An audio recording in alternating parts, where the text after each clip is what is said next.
કચ્છનો રુદ્રમાતા ડેમ અને કેનાલ જર્જરિત હાલતમાં છે અને તેના કારણે જ ખેડૂતોમાં છે ભારોભાર રોષ।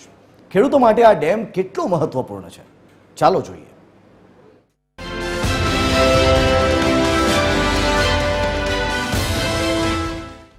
આ છે કચ્છનો રુદ્રમાતા ડેમ, પરંતુ આ ડેમને કારણે જ હવે ખેડૂતોને લાગી રહ્યો છે ડર એટલા માટે કારણ કે ડેમના પિલર હોય કે પછી આરસીસીનું કામ, બધી જ જગ્યાએ અત્યારે મોટી મોટી તિરાડો દેખાઈ રહી છે।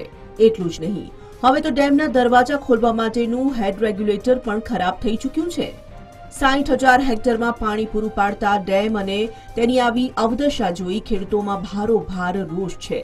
ખેડૂતોએ આ અંગે અવારનવાર રજૂઆત પણ કરી છે, પરંતુ તંત્રના પેટનું પાણી પણ હલતું જ નથી। મેન કેનાલનું દર કહેવાય, એને અમે અગાઉ ઘણી રજૂઆતો કરી છે, લેખિતમાં દીધું છે, મૌખિકમાં કર્યું છે, તે છતાં વારંવાર ગ્રાન્ટ પાસ કરાવી અને આમાં થીગડ થાગડ કરી જાય છે। અત્યારે તો એવી ગંભીર પરિસ્થિતિ દેખાય છે કે આમાં જ્યારે સિઝનનું પાણી ખોલવામાં આવશે ત્યારે કોઈ માણસની જાનહાની ન થાય તો સારું।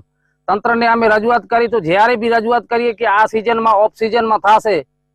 રુદ્રમાતા ડેમ 1962માં બાંધવામાં આવ્યો અને ત્યાર પછી આ ડેમ પાછળ એક પણ રૂપિયો ખર્ચવામાં નથી આવ્યો, તો ડેમની કેનાલની પણ આવી દુર્દશા છે। કેનાલ ઠેર ઠેર તૂટી ગઈ છે અને આથી જ ખેડૂતોને દુર્ઘટનાનો ભય છે।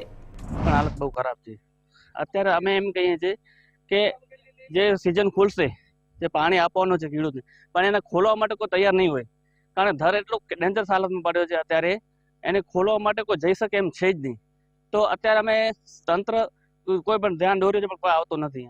હવે આની વચ્ચે પ્રશ્ન એ છે કે જો ડેમ અને કેનાલની આવી અવદશા છે તો પછી ગ્રાન્ટના જે પૈસા આવે છે તે ક્યાં જાય છે?